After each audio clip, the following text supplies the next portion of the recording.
Good evening class.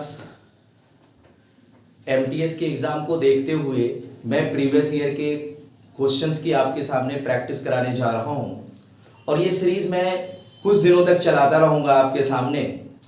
और साथ में जो हमारा चैप्टर चल रहा था वो चैप्टर भी कंटिन्यू रहेगा। ठीक है, बीच बीच में मैं उस चैप्टर पे भी बात करता रहूंगा, यानी नाउन के चैप्टर पे मैं बात कर रहा था तो नाउन के चैप्टर को मैं कंटिन्यू करूंगा। आज हम लोग प्रीवियस ईयर एमटीएस में जो पूछे गए प्रश्न हैं उस सीरीज को हम शुरू करने जा रहे हैं कॉमन एरर्स के माध्यम से। ठीक है, और इसी तरह से एमटीएस में जितने भी कॉमन एरर्स पूछे गए हैं उन सारे कॉमन एरर्स को मैं आपके सामने क्या करूंगा, डिस्कस करूंगा। बस ये है कि रोज का रोज आप इवनिंग में है ना मुझसे जुड़ सकते हैं और ज्यादा से ज्यादा आप एग्जाम के लिए खुद को प्रिपेयर कर सकते हैं। तो चलिए शुरू करते हैं। मैंने कुछ सेंटेंस अभी लिखा है, अभी फिर मैं इसके आगे और भी लिखूंगा, है ना, जहां पर आपको बहुत कुछ सीखने और जानने को मिलता रहेगा। देखिए पहला सेंटेंस जो मैंने लिखा है, ये जो सेंटेंस दरअसल लिखा है मैंने, ये 2017 के एमटीएस में पूछा गया क्वेश्चन है। तो मैं 2017 से लेकर है ना जितने उसके बाद के क्वेश्चन है मैं सारे क्वेश्चन आपके सामने क्या करूंगा, डिस्कस करूंगा एक एक करके। तो देखिए सबसे पहला सेंटेंस आपने जो कॉमन एरर का यहाँ पे लिख रखा है, आपने क्या लिखा है, she is unfortunate enough to lose few friends she made during her stay in Chennai. यानी आप इस सेंटेंस में कहना ये चाह रहे हैं कि बड़ी वो एक तरह से अभाग्यशाली रही, बड़ी बदनसीब रही कि उन दोस्तों को, उन चंद दोस्तों को उसने खो दिया, है ना, जो दोस्त उसने चेन्नई में ठहरने या रुकने के दौरान बनाए थे, है ना, ये कहा जा रहा है सेंटेंस में। अब इस सेंटेंस में आपको एरर बताना है। तो देखिए जहां तक मेरा मानना है कि ये जो इसमें जो एरर पूछा जा रहा है ये अक्सर पूछा जाता है। और एक चीज याद रखिएगा, भले ही मैं एमटीएस के क्वेश्चन करा रहा हूं लेकिन एसएससी का ये ट्रेंड रहा है कि आप चाहे जिस एग्जाम की बात करें, एसएससी क्या करता है दरअसल इस एग्जाम के क्वेश्चंस को, उसके पैटर्न को, है ना, वो दूसरे एग्जाम में क्या करता है, रिपीट करता है। जैसे सीजीएल वाला पैटर्न आपको एमटीएस में भी दिख जाएगा, एमटीएस वाला पैटर्न आपको सीजीएल में भी दिख जाएगा, सीजीएल वाला पैटर्न कभी आपको सीएचएसएल में दिख जाएगा। तो जो भी मैं बात बताऊं आपको उसे आपको भली भांति क्या करना है, समझना है। तो देखिए यहां पर जो सेंटेंस हमारा है, इस सेंटेंस में जो हमारा एरर है वो किस पार्ट में एरर है, बी वाले पार्ट में एरर है। अब आप कहेंगे बी वाले पार्ट में क्या एरर है, तो यहां पर जो फ्यू फ्रेंड्स लिखा हुआ है ना, तो इस पार्ट में जो फ्यू यूज किया गया है वो फ्यू ही हमारा क्या है, एरर है। अब आप कहेंगे कि भाई हमने फ्यू को तो पढ़ा है कि ये एडजेक्टिव ऑफ नंबर है जो संख्या की बात करता है, जिसे हम काउंटेबल नाउन के लिए यूज करते हैं। तो बात तो आपकी सही है, लेकिन फिर भी यहां पे गलत क्या है, समझिए इस बात को। आपने तीन चीजें पढ़ी होगी, आपने फ्यू का यूज पढ़ा होगा, आपने आ फ्यू का यूज पढ़ा होगा और आपने द फ्यू का यूज पढ़ा होगा। इस तरह से आपने वर्ड्स पढ़े होंगे, ठीक है। और जिन्होंने नहीं पढ़ा है वो यहां पर आप समझ लें। और इसी की तरह हम लिटिल, आ लिटिल और द लिटिल यूज करते हैं, जिसको कि हम किसके लिए यूज करते हैं, अनकाउंटेबल नाउन के लिए। और फ्यू के फॉर्म को किसके लिए यूज किया जाता है, काउंटेबल नाउन के लिए यूज किया जाता है, समझिएगा मेरी बात। लेकिन ये जो आर्टिकल का ऐड होना, इससे जो है ना कहीं उसका यूज और उसका मीनिंग क्या हो जाता है, चेंज हो जाता है। और उसी चीज को हमें एग्जाम के पॉइंट ऑफ व्यू से क्या करना है, समझना है। तो जब हम फ्यू यूज करते हैं मेरे भाई, तो ये टोटली निगेटिव मीनिंग में यूज किया जाता है। फ्यू को किस मीनिंग में यूज किया जाता है, निगेटिव मीनिंग में यूज किया जाता है। अगर आप फ्यू की बात करें तो ये पॉजिटिव मीनिंग में यूज किया जाता है, और आप द फ्यू की बात करें तो ये क्लोज टू निगेटिव मीनिंग में यूज किया जाता है। किसमें यूज किया जाता है, क्लोज टू निगेटिव। यानी अगर इसका हिंदी में अर्थ में बताऊं तो इसका मतलब फ्यू का मतलब क्या होगा, कुछ नहीं। आ फ्यू अगर मैं कहूं तो इसका मतलब क्या होगा, कुछ या थोड़ा। और द फ्यू अगर मैं कहूं तो इसका मतलब हिंदी में क्या होगा, जो कुछ नहीं के बराबर। यानी द फ्यू या द लिटिल हम तब यूज करते हैं, भाई द फ्यू यूज करेंगे काउंटेबल नाउन के लिए, और इसी के पैरेलल इसी जैसा हम द लिटिल भी यूज करते हैं। लेकिन द लिटिल किसके लिए यूज करते हैं, अनकाउंटेबल नाउन के लिए, और दोनों का मतलब एक जैसा होता है। तो द फ्यू का मतलब क्या होगा, यानी जो कुछ नहीं के बराबर। यानी इसका मतलब यह हुआ कि कुछ भी ऐसा जो पहले से था लेकिन अब वो बाकी नहीं रहा। और इस सेंटेंस में आप देख रहे होंगे यही बात बताई जा रही है कि वो दोस्त जो दोस्त उसने चेन्नई में रहते हुए बनाए थे, उन दोस्तों को उसने क्या कर दिया, गवा दिया, उसने उन दोस्तों को खो दिया। तो जाहिर सी बात है यहां पर सेंटेंस में क्या यूज किया जाना चाहिए, द फ्यू यूज किया जाना चाहिए, लेकिन सेंटेंस में क्या आ रहा है, फ्यू आ रहा है। इस वजह से इस पार्ट में हमारा क्या है, एरर है। ठीक है, अब देखिए मैं इसमें आपको एक छोटा सा ट्रिक बता दे रहा हूं कि द फ्यू कहां यूज किया जाएगा। ठीक है ना, देखिए जनरली एग्जाम में जो प्रश्न आता है वो फ्यू, आ फ्यू और द फ्यू से जनरली प्रश्न आता है। निगेटिव मीनिंग को लेकर प्रश्न बहुत कम आते हैं, लेकिन हाँ कभी कभार आ जाता है, तो ज्यादातर इन दोनों से आता है। तो अगर आप इसे याद रख लें तो हो सकता है किसी न किसी हद तक आपका आ फ्यू वाला जो है मामला क्या हो जाएगा, क्लियर हो जाएगा। तो देखिए द फ्यू हम सेंटेंस में तब यूज करते हैं, जैसे मान लिया जाए कभी आपको समझ में ना आए तो आप इसको इस तरह से फॉलो कर सकते हैं कि जिस नाउन के पहले है ना फ्यू यूज किया गया हो, अगर उस नाउन के बाद आगे है ना, उस नाउन के बाद आगे क्या आ रहा हो, एक सब्जेक्ट और एक वर्ब आ रहा हो, सॉरी एक वर्ब आ रहा हो, यानी सब्जेक्ट और वर्ब का कॉम्बिनेशन आपको दिख रहा है, तो आपको समझना चाहिए कि सेंटेंस में बात किसकी हो रही है, क्लोज टू नेगेटिव की बात हो रही है। अब आप यहां पर देख रहे होंगे फ्यू फ्रेंड्स लिखा गया है, फ्यू फ्रेंड्स लिखा गया है, फ्रेंड्स के पहले फ्यू को यूज किया आपने, और इस फ्रेंड्स के बाद आगे देखिए शी एक सब्जेक्ट भी है, आगे मेड क्या है, वर्ब भी है। तो आपको ये याद रखना है कि अगर फ्यू या लिटिल जो भी है किसी नाउन के पहले यूज किया गया है, अगर उस नाउन के बाद है ना सब्जेक्ट और वर्ब आपको दिख रहा हो, तो इसका मतलब वहां पर क्या मीनिंग आ रहा है, क्लोज टू नेगेटिव का मीनिंग आ रहा है। यानी वहां पर ये बताया जा रहा है सेंटेंस में कि कुछ पहले था लेकिन अब नहीं है, तो वहां पर काउंटेबल नाउन के लिए क्या यूज करेंगे, द फ्यू यूज करेंगे, और अनकाउंटेबल नाउन के लिए क्या करेंगे, द लिटिल यूज करेंगे। तो शायद आपका कॉन्सेप्ट क्लियर हो चुका होगा। और रही बात फ्यू आ फ्यू, तो जब मैं इसे भी क्वेश्चन में कहीं आएगा तो मैं इसे बताऊंगा। अगर मैं यहां पर इसी चीज को मैं बताने लगूं तो शायद बहुत बातें बहुत क्या हो जाएंगी, लंबी हो जाएंगी। ठीक है, चलिए अगला सेंटेंस हम लोग देखते हैं। अगला सेंटेंस आपने लिखा है, it was by a mistake that Ankit caught Archana's hand, यानी ये गलती से हो गया कि अंकित ने जो है ना अर्चना के हाथ को क्या कर लिया, पकड़ लिया। अब देखिए यहां पर किस पार्ट में एरर है, यहां पर जो एरर है वो ए वाले पार्ट में एरर है, और यहां पर ए वाले पार्ट में एरर क्या है, बाय अ मिस्टेक जो लिखा गया है ये एरर है। यहां पर इंडेफिनिट आर्टिकल का यूज नहीं होगा। बाय मिस्टेक जो है ये हमारा फ्रेज के रूप में यूज किया जाता है ना, जैसे ऑन फुट हम फ्रेज के रूप में यूज करते हैं, उसी तरह से बाय मिस्टेक हम फ्रेज के रूप में यूज करते हैं, अंडर है ना प्रोसेस फ्रेज के रूप में यूज करते हैं। तो जो भी फ्रेज हमारा है ना उसके साथ किसी आर्टिकल को ऐड नहीं किया जाता। ठीक है, लिहाजा यहां से आप आ को जब रिमूव करेंगे तो सेंटेंस आपका क्या हो जाएगा, करेक्ट हो जाएगा। ठीक है, तो यहां पर ए वाले पार्ट में एरर है। आगे देखते हुए आगे आपने लिखा है, सेइंग दिस, ये कहते हुए, she storm out of the room, है ना गुस्सा कर रूम के बाहर वो चली गई, है ना, लीविंग हर बॉस बिहाइंड, यानी अपने बॉस को छोड़कर वो चली गई, ये कहा जा रहा है। अब देखिए यहां पर साफ साफ दिख रहा है कि हमारा जो एरर है वो किसमें, बी वाले पार्ट में, स्टॉर्म हमारा एरर है। क्यों, इसलिए कि भाई स्टॉर्म हमारा क्या है, स्टॉर्म जो है ये वर्ब का फर्स्ट फॉर्म है। कौन सा फॉर्म है, वर्ब का फर्स्ट फॉर्म है। अब समझिए यहां पर सब्जेक्ट हमारा क्या है, शी है। अगर सेंटेंस प्रेजेंट इंडेफिनिट टेंस में होता तो आपने सुना पड़ा होगा कि जब थर्ड पर्सन सिंगुलर नंबर हमारा सब्जेक्ट होता है, जैसे ही है या शी है या इट है, तो हम वर्ब में क्या करते हैं, एस या ईएस ऐड करते हैं। तो अब यहां पर तो एस ऐड नहीं किया गया है, और जब नहीं ऐड किया गया है मतलब अगर प्रेजेंट इंडेफिनिट में है तो ये गलत है ना। और अगर पास्ट में बात कही जा रही है तो जाहिर सी बात है यहां पर वर्ब का कौन सा फॉर्म होगा, सेकंड फॉर्म होगा। और सेंटेंस के मीनिंग से आपको समझ में आ रहा होगा कि बात जो हो रही है वो किस में हो रही है, पास्ट में हो रही है, कि भाई उसने अपने पीछे बॉस को है ना गुस्से में छोड़कर चली गई ना, ये कहा जा रहा है। लिहाजा यहां पर वर्ब का सेकंड फॉर्म हम लिखेंगे, स्टॉर्म की जगह पे क्या यूज करेंगे, स्टॉर्म्ड यूज करेंगे, तब जाकर ये सेंटेंस ग्रामेटिकली क्या होगा, करेक्ट होगा।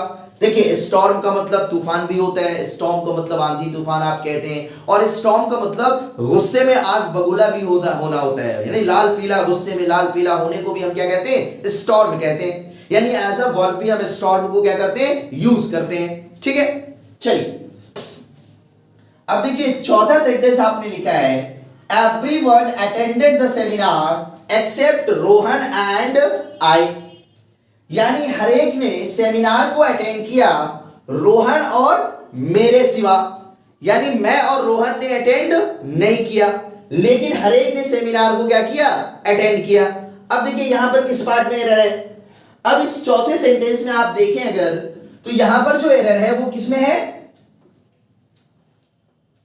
ना, तीसरे वाले पार्ट में एरर है, सी वाले पार्ट में एरर है। और सी वाले पार्ट में एरर क्या है, यहां पर आई हमारा क्या हो जाएगा, मी हो जाएगा। क्यों, इसलिए कि एक्सेप्ट हमारा क्या एक प्रकार का प्रपोजिशन है और हमें पता होना चाहिए कि प्रपोजिशन के बाद जब भी कोई वर्ड होता है, खास तौर से अगर हम प्रोनाउन की बात करें तो वो किस अवस्था में होता है, ऑब्जेक्ट की अवस्था में होता है।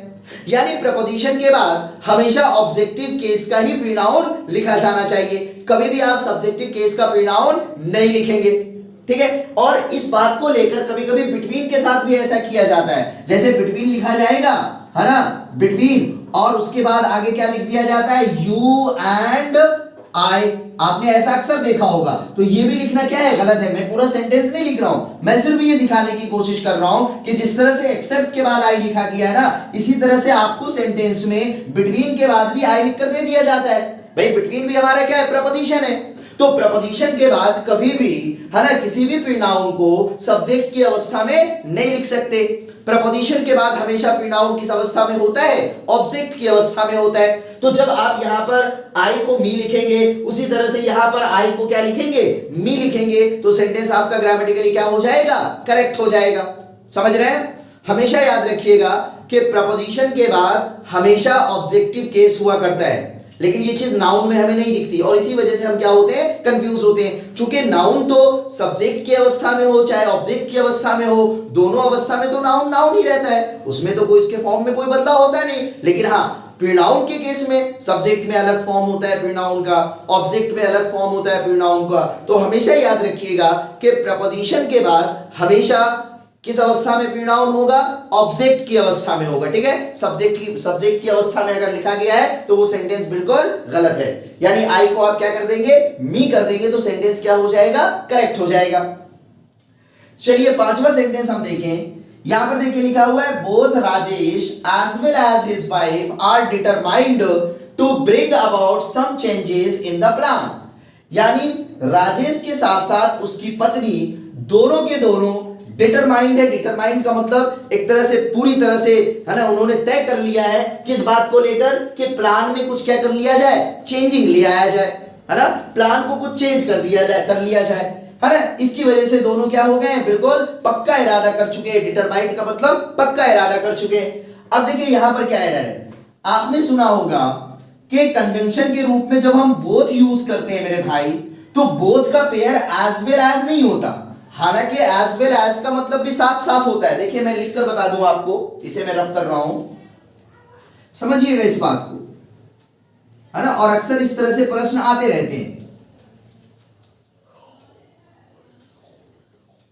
है ना, इस बात को समझिएगा। देखिए बोथ जब हम यूज करते हैं तो ये पेयर के रूप में यूज होता है, और बोथ का पेयर क्या होता है, एंड, और इसका मतलब क्या होता है, साथ साथ। या फिर एज वेल एज जो हम यूज करते हैं इसका भी मतलब क्या होता है, साथ साथ। लेकिन अक्सर ऐसा होता है कि बोथ का पेयर जो ऐड होना चाहिए उसकी जगह पर क्या लिख दिया जाता है, एज वेल एज लिख दिया जाता है। तो यहां पर क्या किया गया है, पेयर को गलत लिखा गया है ना।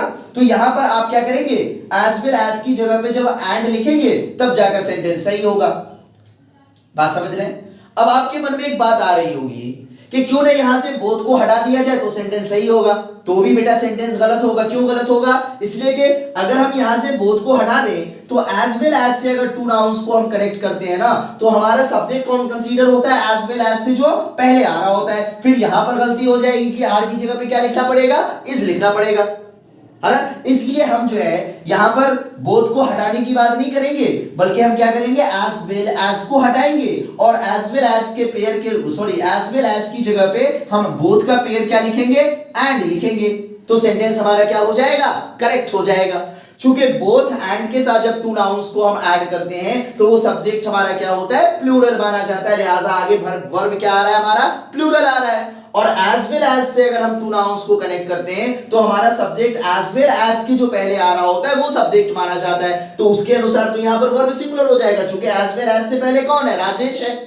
इस वजह से यहां पर बोथ को नहीं हटाएंगे, बल्कि किसको हटाएंगे, एज वेल एज को हटाएंगे। और एज वेल एज को किससे रिप्लेस करेंगे, एंड से रिप्लेस करेंगे। तो सेंटेंस हमारा क्या हो जाएगा, करेक्ट हो जाएगा। मैं आगे फिर सेंटेंस लिख रहा हूं, ठीक है। चलिए देखिए, ठीक है, चलिए देखिए, फिर हमने आपके सामने सेंटेंसेस लिखा है, ठीक है। इन सेंटेंसेस को भी हम लोग समझते हैं, ठीक। चलिए छठा जो सेंटेंस हमने लिखा है 16th वाला, हमने लिखा है Neeta is not only my friend but business partner. कि नीता जो है सिर्फ मेरी फ्रेंड ही नहीं है बल्कि बिजनेस पार्टनर भी है। अब देखिए इस सेंटेंस में किस पार्ट में एरर है, आपको साफ साफ दिख रहा होगा कि यहां पे जो एरर है वो सी वाले पार्ट में एरर है। और सी वाले पार्ट में क्या एरर है कि यहां पर कंपाउंड वर्ड में जबरदस्ती का एपोस्ट्रोफी एस को ऐड किया गया है। भाई बिजनेस पार्टनर ये पूरा एक कंपाउंड वर्ड होता है, लिहाजा उसमें जो है एपोस्ट्रोफी एस को जो ऐड किया गया है ये बिल्कुल क्या है, गलत है। यहां से एपोस्ट्रोफी एस को आप रिमूव करेंगे, सेंटेंस आपका क्या हो जाएगा, करेक्ट हो जाएगा, ठीक है। चलिए, और इसमें कुछ नहीं है। आगे देखिए, आपने लिखा है Rohan suggested to his sisters that they should go to school regularly and do their homework sincerely। यानी रोहन ने अपनी बहनों को सलाह दी कि वो लोग रेगुलर क्या करें, स्कूल जाएं और अपने होमवर्क को सिंसियर ढंग से, बिल्कुल समझदारी के साथ क्या करें, पूरा करें। ये कहा जा रहा है सेंटेंस में। अब देखिए इसमें किस पार्ट में एरर है, हो सकता है इसे आप ना समझ पा रहे हो, क्योंकि आपको पढ़कर सही लगेगा।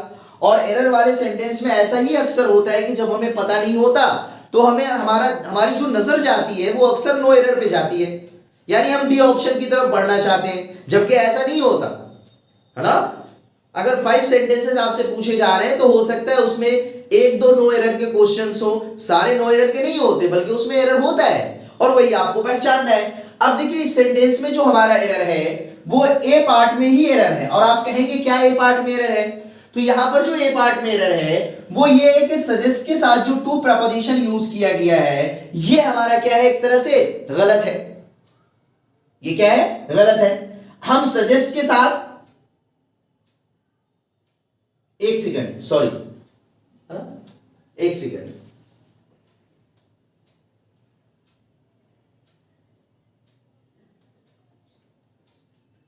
देखिए सजेस्ट के साथ जो टू यूज किया गया ये यहां पे सही है, ठीक है।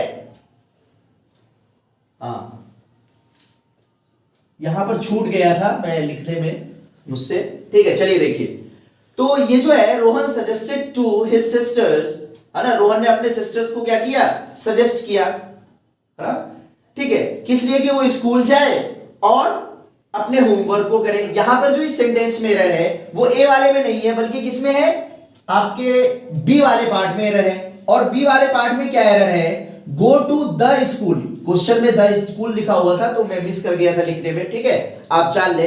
तो यहां पर द जो यूज किया गया है वो गलत है। हम आर्टिकल को यहां से क्या करेंगे, रिमूव करेंगे। अब आप कहेंगे क्यों, इसलिए कि कुछ फ्रेज हमारे ऐसे होते हैं, खासतौर से जो पब्लिक प्लेसेस होते हैं, जैसे आपने इस तरह से देखा होगा, गो टू स्कूल होता है, गो टू चर्च होता है, गो टू टेंपल होता है, गो टू मॉस्क होता है, गो टू प्रिजन होता है, गो टू हॉस्पिटल होता है। इस तरह से आपने फ्रेजेस देखे होंगे और ये सारे के सारे क्या है, पब्लिक प्लेसेस है। तो जब इन फ्रेजेस को हम सेंटेंस में यूज करते हैं, ध्यान से सुनिएगा मेरी इस बात को, कि जब इन फ्रेजेस को उसी पर्पस के लिए यूज किया जा रहा हो जिस पर्पस के लिए वो जगह बनी है। अगर हम स्कूल की बात करें, कॉलेज की बात करें, यूनिवर्सिटी की बात करें, तो इसको किस लिए बनाया गया, भाई पढ़ने पढ़ाने के लिए। अगर आप मंदिर की बात करें तो पूजा पाठ के लिए, अगर आप मस्जिद की बात करें तो इबादत के लिए बनाई गई है ना। हॉस्पिटल की अगर आप बात करें तो हॉस्पिटल किस लिए, इलाज के लिए, ट्रीटमेंट के लिए। तो देखिए जब कभी भी इन फ्रेजेस को उसी पर्पस के लिए यूज किया जाए जिस पर्पस के लिए वो जगह बनी है, तो उस सूरत में हम उसके साथ आर्टिकल का प्रयोग नहीं करते, है ना। तो यहां पर जो सेंटेंस में कहा जा रहा है कि रोहन ने अपनी बहनों को सजेस्ट किया कि वो रोजाना क्या करे, रेगुलर स्कूल जाए और होमवर्क करे, तो यानी यहां पर स्कूल का पर्पस क्या हो रहा है, फुलफिल हो रहा है। लिहाजा यहां पर आर्टिकल का प्रयोग नहीं करेंगे, द यूज नहीं किया जाएगा। लेकिन अगर हम स्कूल या कॉलेज या इंस्टीट्यूट या हॉस्पिटल या टेंपल या मॉस्क वगैरह हम यूज कर रहे हो किसी दूसरे पर्पस के लिए, यानी जिस जगह के लिए वो बनी है, जिस पर्पस के लिए वो जगह बनी है, उस पर्पस के लिए उस जगह का प्रयोग ना करके बल्कि किसी और पर्पस के लिए हम प्रयोग कर रहे हो, तो फिर वहां पर क्या होगा, आर्टिकल आएगा। जैसे मान लिया जब मैं सेंटेंस अगर लिखूं, I have to go to the school, है ना, I have to go to the school to submit my, अगर मैं लिख दूं यंगर ब्रदर्स फी, ठीक है, यानी मुझे स्कूल जाना है अपने छोटे भाई के फी को सबमिट करने के लिए। अब देखिए ये सेंटेंस हमारा सही है। अब यहां पर गो टू द स्कूल में लिख रहा हूं और ये लिखना बिल्कुल सही है। क्यों सही है? इसलिए कि यहां पर पर्पस क्या हो रहा है, चेंज हो रहा है। मैं पढ़ने लिखने की बात नहीं कर रहा, बल्कि मैं किसकी बात कर रहा हूं, स्कूल जाकर फीस सबमिट करने की बात कर रहा हूं। लिहाजा जब पर्पस हमारा चेंज हो जाएगा ना, तो इस तरह के फ्रेज के साथ हम क्या करेंगे, द यूज करेंगे। हम क्या लिखेंगे, go to the school, go to the market, go to the church, go to the hospital. जब हमारा पर्पस चेंज होगा और उसी पर्पस की अगर हम बात कर रहे होंगे तो फिर आर्टिकल यूज नहीं होगा और यहां पर गो टू द स्कूल कहना क्या हो जाएगा, इनकरेक्ट होगा, क्योंकि यहां पर स्कूल पढ़ने लिखने की बात करने के लिए लिखा गया है। यहां पर स्कूल जाने की बात हो रही है किसी और मकसद से, किसी और पर्पस से, किसी और उद्देश्य से, लिहाजा यहां पर आर्टिकल यूज किया जाएगा। अब यहां से अगर द को मैं रिमूव करके इस तरह से लिख दूं, आई हैव टू, है ना, गो टू स्कूल, है ना, go to school to submit, है ना, सबमिट, है ना, एंड तक जो भी मैंने लिखा है, तो ये लिखना क्या हो जाएगा, इनकरेक्ट हो जाएगा। क्यों? इसलिए कि यहां पे पर्पस चेंज हो रहा है तो हमें आर्टिकल यूज करना पड़ेगा, द यूज करना पड़ेगा, ये आपको याद रखना है, ठीक है। इस तरह की चीजें पूछी जाती है। चलिए आगे देखिए, आपने लिखा है your sisters in law's friend is seriously ill and she wants you to see her as soon as possible. यानी तुम्हारे सिस्टर इन लॉ की फ्रेंड जो है वो बुरी तरह से क्या है, बीमार है और वो चाहती है कि वो जितना पॉसिबल, जितना जल्दी पॉसिबल हो सके वो तुमसे क्या कर ले, मुलाकात कर ले। वो मुलाकात करना चाहती है, इस सेंटेंस का ये मतलब है। अब देखिए यहां पर साफ साफ आपको दिख रहा होगा ए पार्ट में हमारा क्या है, एरर है, और ए पार्ट में क्या एरर है ना, मैंने बताया भी है, मेरे इसी चैनल पे आपको वीडियो भी हो सकता है मिल जाए, आप अगर ढूंढेंगे तो मैंने पढ़ाया पॉजिटिव केस, और मैंने वहां पे डिस्कस किया था कि किसी भी फॉर्मेशन में एक साथ दो एपॉस्ट्रोफी एस का प्रयोग नहीं किया जाएगा। और वहां पर मैंने ये भी बताया है, उस वीडियो को आप जाकर देख सकते हैं कि जब भी हम किसी कंपाउंड नाउन को है ना पॉजिटिव केस में यूज करते हैं तो एपॉस्ट्रोफी एस जो आता है हमेशा लास्ट वाले वर्ड पे आता है। तो यानी एपॉस्ट्रोफी का एस जो आएगा वो किस पे आएगा, लॉ पे आएगा। यहां से एपॉस्ट्रोफी के एस को हमें क्या करना पड़ेगा, रिमूव करना पड़ेगा। तो ये सेंटेंस क्या हो जाएगा, करेक्ट हो जाएगा। तो हमारा जो एरर है वो किसमें है, ए पार्ट में एरर है। और आपको यहां पर याद क्या रखना है, आपको ये याद रखना है कि किसी भी सेंटेंस में किसी एक ही फॉर्मेशन के साथ एक से ज्यादा एपॉस्ट्रोफी एस का प्रयोग अगर आपको दिख जाए कहीं पे तो वो सेंटेंस ग्रामेटिकली पूरी तरह से क्या होगा, इनकरेक्ट होगा, ठीक है।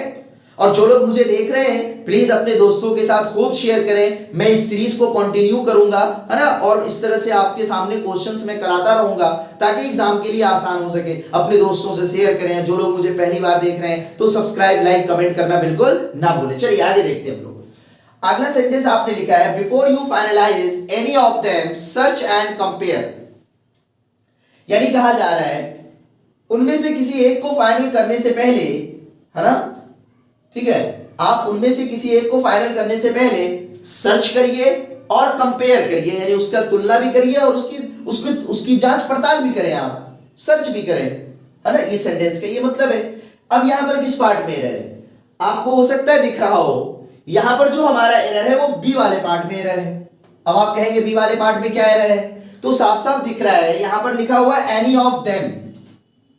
आपको पता होना चाहिए एनी जो होता है ना, ये एक प्रकार का एडजेक्टिव होता है, और ये कैसा एडजेक्टिव होता है, ये एडजेक्टिव ऑफ नंबर भी होता है और ये एडजेक्टिव ऑफ क्वांटिटी भी होता है। यानी एनी को हम डायरेक्ट नाउन के साथ यूज करते हैं संख्या या मात्रा को बताने के लिए, लेकिन हाँ नेगेटिव सेंटेंस में आता है, ये भी आपको पता होना चाहिए। लेकिन यहां पर जो यूज किया जा रहा है वो एक तरह से डिस्ट्रीब्यूटिव प्रोनाउन के रूप में यूज किया जा रहा है। आपने डिस्ट्रीब्यूटिव प्रोनाउन सुना होगा, और डिस्ट्रीब्यूटिव प्रोनाउन के रूप में जो वर्ड हम यूज करते हैं वो एनी ऑफ नहीं होता, बल्कि क्या होता है, एनी वन ऑफ होता है भाई। आपने इस तरह के वर्ड सुने होंगे, either of, neither of, any one of, no one of, none of. ये सब वर्ड्स क्या कहलाते हैं, डिस्ट्रीब्यूटिव प्रोनाउंस कहलाते हैं। यानी डिस्ट्रीब्यूटिव प्रोनाउन का मतलब ये कि ऐसा वर्ड जो पर्सन्स और थिंग्स को क्या करता हो, कैटेगराइज करता हो, बांटने का काम करता हो, उसे हम किस नाम से जानते हैं, डिस्ट्रीब्यूटिव प्रोनाउन के नाम से जानते हैं। जैसे मान लीजिए सेंटेंस में इस तरह से लिखा जाए, आइदर ऑफ द स्टूडेंट्स, तो इसका क्या मतलब हुआ, दो विद्यार्थियों में से कोई एक, है ना। जैसे मैं अगर कहूं either of the students has learned, है ना, हिज लेसन, तो इसका क्या मतलब हुआ, दो विद्यार्थियों में से किसी एक विद्यार्थी ने अपने लेसन को क्या कर लिया है, लर्न कर लिया है। तो इसी तरह से हम एनी वन ऑफ भी यूज करते हैं। एनी वन ऑफ हमारा क्या होता है, डिस्ट्रीब्यूटिव प्रोनाउन होता है। और अक्सर एनी ऑफ लिखकर आपसे क्या किया जाता है, क्वेश्चन पूछ लिया जाता है। तो एनी को हम सेपरेटली यूज करते हैं, किस तरह से, एडजेक्टिव की तरह से जो नाउन के साथ आएगा। और आपको कभी भी एनी ऑफ लिखकर दिया जाए तो वो बिल्कुल क्या है, गलत है। चूंकि एज अ डिस्ट्रीब्यूटिव प्रोनाउन हम एनी ऑफ यूज नहीं करते, एज अ डिस्ट्रीब्यूटिव प्रोनाउन हम क्या यूज करते हैं, एनी वन ऑफ यूज करते हैं। ठीक है, याद रहेगा, आप क्या यूज करेंगे, एनी वन ऑफ। चलिए, तो यहां पर एनी वन ऑफ कर दें, सेंटेंस क्या हो जाएगा, करेक्ट हो जाएगा। चलिए देखिए, अगला सेंटेंस आपने लिखा है, These 5 sisters care for one another like mothers। यानी ये जो 5 बहनें हैं वो एक दूसरे की जो है ना मां की तरह क्या करती है, केयर करती है। इस सेंटेंस का ये मतलब है।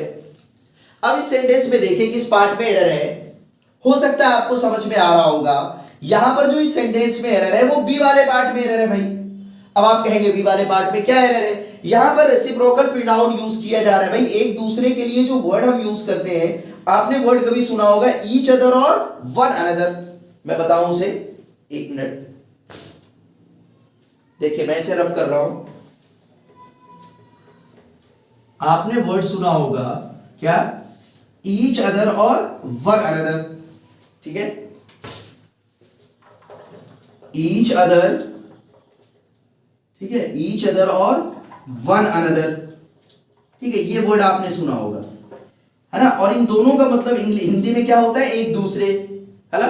ईच अदर का मतलब भी एक दूसरे के लिए या एक दूसरे, वन अनदर का मतलब भी होता है एक दूसरे के लिए या एक दूसरे।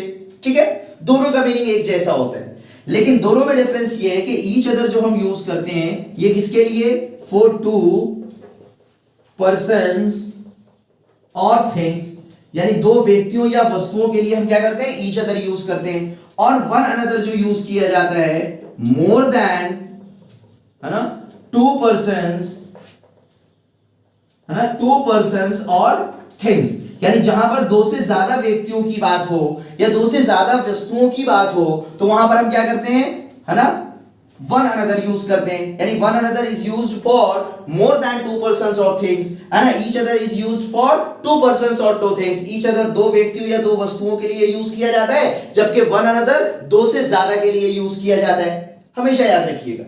तो यहां पर, और इन दोनों वर्ड्स को हम किस नाम से जानते हैं, रेसिप्रोकल प्रोनाउन के नाम से जानते हैं। किस नाम से जानते हैं, रेसिप्रोकल प्रोनाउन। आपने पढ़ा होगा कभी, है ना, अपनी बुक में, है ना, रेसिप्रोकल प्रोनाउन। रेसिप्रोकल प्रोनाउन का मतलब ये होता है ऐसा नाउन सब्स्टिट्यूट जो म्यूचुअलिटी की बात करता हो, जो आपसी संबंध की बात करता हो, है ना। उन वर्ड्स को हम किस नाम से जानते हैं, रेसिप्रोकल प्रोनाउन के नाम से जानते हैं। और रेसिप्रोकल प्रोनाउन में यही दोनों वर्ड्स होते हैं, ईच अदर और वन अनदर। तो यहां पर जो, है ना, लिखा गया है वन अदर, ये बिल्कुल क्या है, गलत है। यहां पर क्या होना चाहिए, वन अनदर, चूंकि हम मोर देन टू की बात कर रहे हैं, है ना। अगर यहां पर वन अनदर की जगह पे ईच अदर भी अगर लिखा होता तो भी इसे हम क्या बताते, इनकरेक्ट बताते। हालांकि बोलचाल में हम ईच अदर और वन अनदर के बीच बहुत ज्यादा डिफरेंस नहीं करते। जब जी चाहता है हम ईच अदर बोल लेते हैं, जब जी चाहता है हम वन अनदर बोल लेते हैं। लेकिन एग्जाम के पॉइंट ऑफ व्यू से हमेशा याद रखिएगा कि ईच अदर हम जो यूज करेंगे वहां पे यूज करेंगे जहां पर टू पर्सन्स और टू थिंग्स की बात होगी। वन अनदर हम वहां यूज करेंगे जहां पर मोर देन टू पर्सन्स और टू थिंग्स की बात होगी। तो यहां पर वन अदर की जगह पर हमें क्या लिखना पड़ेगा, वन अनदर लिखना पड़ेगा, तब जाकर सेंटेंस हमारा ग्रामेटिकली क्या होगा, करेक्ट होगा। ठीक है, तो आज के सेशन के लिए हम इतना ही। इसी तरह से फिर हम अगले क्लास में भी और क्वेश्चंस क्या करेंगे, डिस्कस करेंगे। ओके, गुड नाइट, शब बखैर। ठीक है, लाइक, सब्सक्राइब और कमेंट करना बिल्कुल ना भूले। Okay, thank you.